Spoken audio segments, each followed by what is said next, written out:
Welcome to the Sent from Disneyland podcast. Here age relives fond memories of the past. If it's your first time joining us, welcome.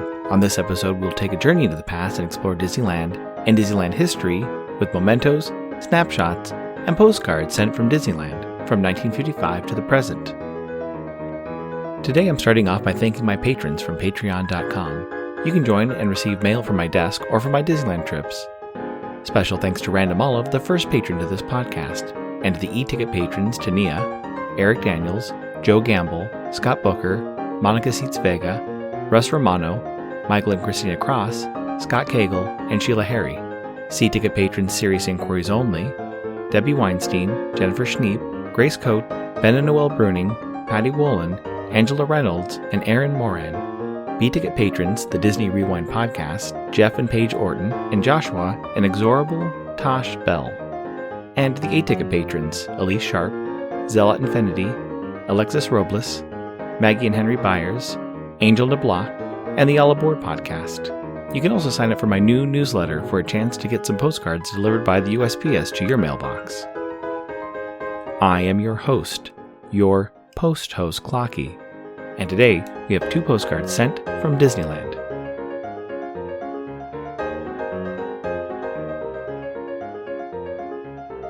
The front of our first postcard has the Mark Twain coming around a turn on the rivers of America, past one of the waterfalls of Cascade Peak. On the lower deck of the Mark Twain, you can see the Disneyland band playing, and guests on all the other levels.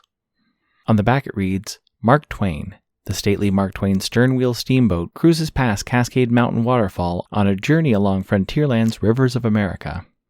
It's postmarked December 28, 1965, with 2 cancels. One from Long Beach, and the second cancel on the front of the postcard also from Long Beach, but with the Fight TB and other respiratory disease cachet, and a 4-cent Lincoln postage stamp, Scott number 1036.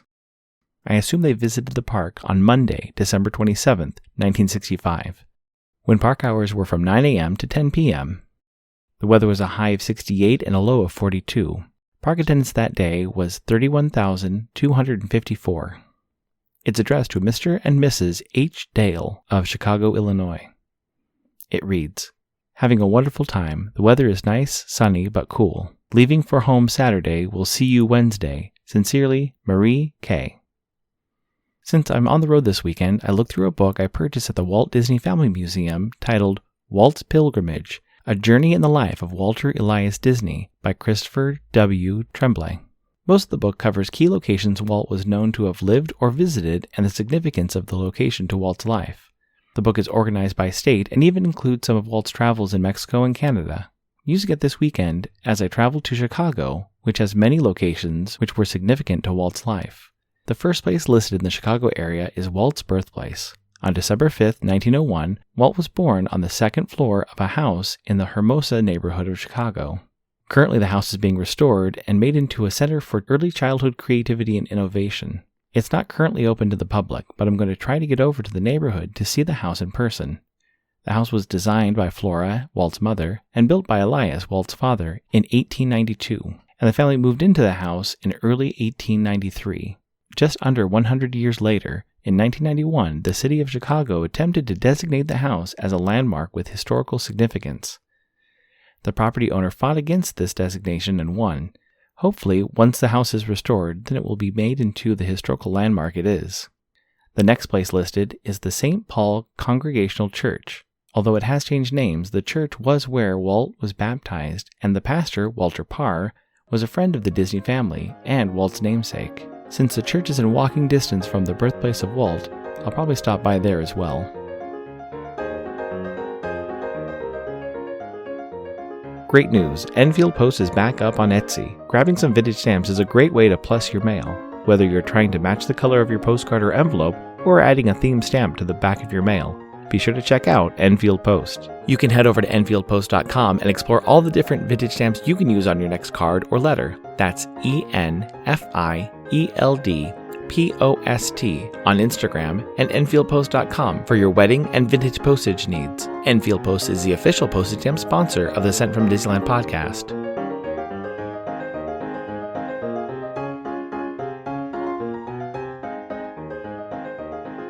The front of our next postcard has Sleeping Beauty Castle. You can see guests walking across the drawbridge and a white swan in the moat. On the back it reads, Sleeping Beauty Castle, crossing over the ancient drawbridge and the moat with its peaceful swans. Disneyland guests enter Sleeping Beauty's castle, wherein lies the world's happiest kingdom, Fantasyland, a magical land which takes them back to childhood. It's postmarked March 11, 1968, with an Anaheim cancel and a 6-cent Franklin D. Roosevelt postage stamp, Scott number 1305. I assume they visit the park on Saturday, March 9, 1968, when park hours were from 10 a.m. to 7 p.m. The weather was a high of 65 and a low of 51. It's addressed to Dale Lavelle of Chicago, Illinois. It reads, 3-9. Hi Dale. Boy, is this place big. I walked all day and only saw about half of Disneyland. Riding the monorail was great. Maybe someday you'll be able to see this place. Uncle Grant. There's also a rubber stamp noting postage due, 2 cents. Before we continue with more Walt and Chicago history, just a reminder, like the rubber stamp on this postcard, postage rates have gone up.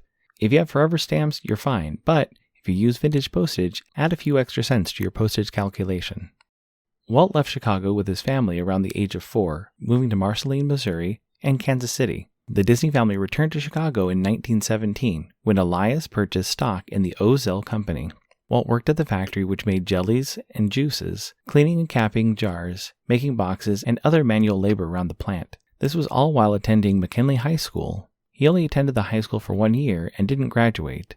The hotel where I'm staying is on the same street as the high school, now renamed Chicago Bulls Prep High School. Walt was also attending the Chicago Academy of Fine Arts, which is now known as School of the Art Institute of Chicago. The location Walt would have taken classes has closed and the original structure has been replaced, but I will still be near it on my trip. One of my favorite Walt and Ward Kimball stories is from their adventures in Chicago and the 1948 Chicago Railroad Fair. Held at Burnham Park next to Lake Michigan, they left Southern California on a train as 2 train enthusiasts to see all the expo. The photos of the 2 of them at the fair are hilarious, and it's mentioned in the Bob Thomas Walt biography. They talked to everyone they could about trains and saw one of the funeral cars used for Abraham Lincoln's funeral. Finally, the one Walt location which I've been to before but didn't have time to get a good photo, and that I'll be visiting again, is the Kolzinski Federal Building. Walt worked in the building's post office. Although the original building is no longer there, there is a post office nearby. Hopefully I'll be able to stop by during business hours and get some postcards hand-canceled from the closest post office to where Walt worked as a mailman. Walt only worked for a few months retrieving the mail. Mentioned in Bob Thomas's biography of Walt, his job as a mailman included going to all the local hotels on the Loop and picking up their outgoing mail. I'll have to look up which hotels were in the area around 1918 that are still around today.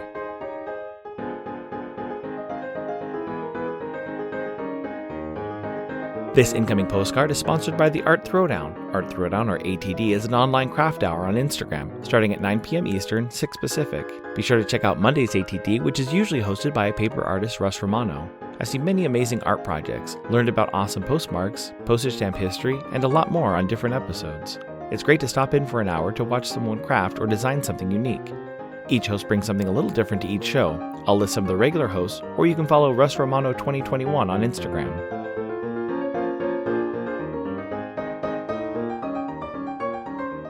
The front of my incoming postcard is an art piece titled Untitled by Joseph J.D. Green, 2021 multimedia postcard, 6 by 4 inches.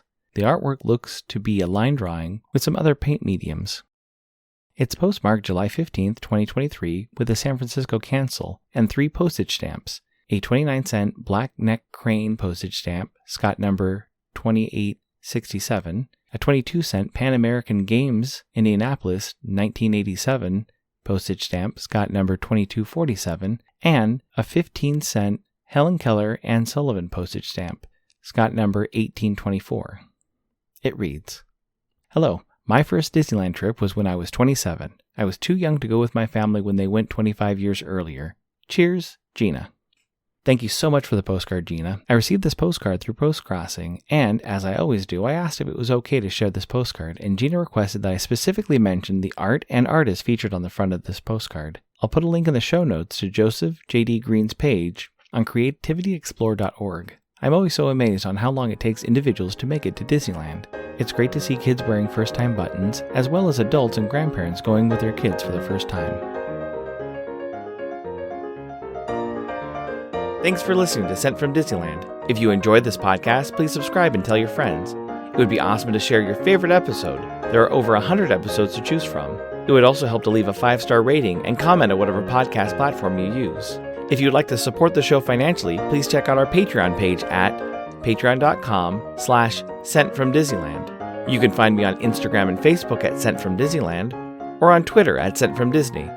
For questions and comments, send me a postcard addressed to Sent from Disneyland, P.O. Box 44, Hood, California, 95639.